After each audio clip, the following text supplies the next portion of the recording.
I've been adding this to every single site I build lately, and the reaction is always the same. How did you do that? Framer just dropped shaders, and I genuinely think this is one of the most exciting things they've shipped in a while. Today I'm going to show you what they are, how they work, and walk you through a few real examples so you can start using them immediately. Let's get into it. So what actually is a shader? Traditionally, shaders are pieces of code that run on the GPU to create visual effects, animated gradients, particle systems, image distortions. They are the reason certain websites feel alive while others feel flat. Developers have been using them for years, but getting them working on a live website without killing performance was always a pain. You needed custom libraries, extra code, and a lot of patience. Framer just made all of that disappear. Shaders are now built directly into Framer. No code, no plugins, no external libraries. You find them in the insert panel. Drag one onto your canvas and you're already halfway there. And because they're native to Framer,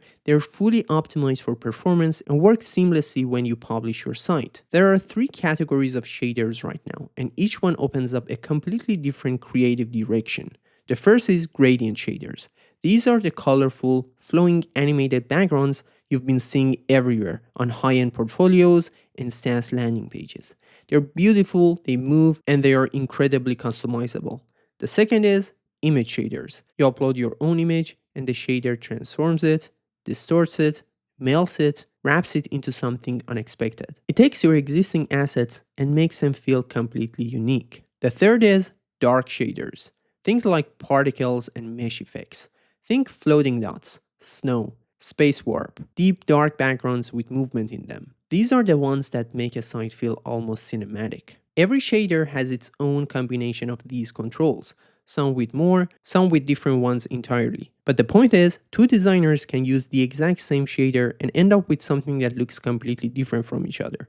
That's what makes these feel less like a preset and more like an actual design tool. You're not just picking an effect, you're crafting one. Okay, let's get into the examples. Let me show you the most common use case first, a hero section background. Open Framer, create a new frame for your hero section, and go to the insert panel. You'll see the shaders section. Pick one of the gradient shaders, drag it straight onto your hero frame. Immediately, it fills the space with this gorgeous animated gradient. Now let's customize it. In the properties panel on the right, you'll see controls specific to that shader: colors, noise, definition, and a seed value.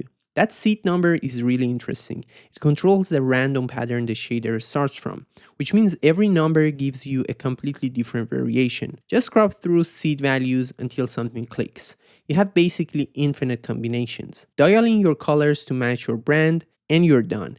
That's your hero background. Animated, unique, and live on your published site with 0 performance hit. Now let's try an image shader, because this one is genuinely fun. Grab any image, a portrait, a product shot, a texture, whatever you're working with. Drop an image shader onto your canvas and upload your image directly into it.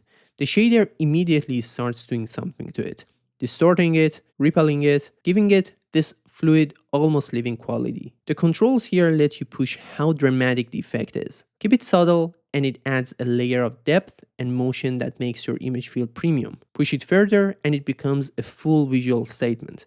The kind of thing that makes someone stop and think, how did they do that? This works really well for portfolio hero images, about section photos, or anywhere you want a visual to feel like more than just a static asset. Last one, and this might be my favorite, the particle shader. It's one of those effects that can go in completely different directions depending on how you configure it. Add it to a dark background frame and by default you get these gently flowing particles.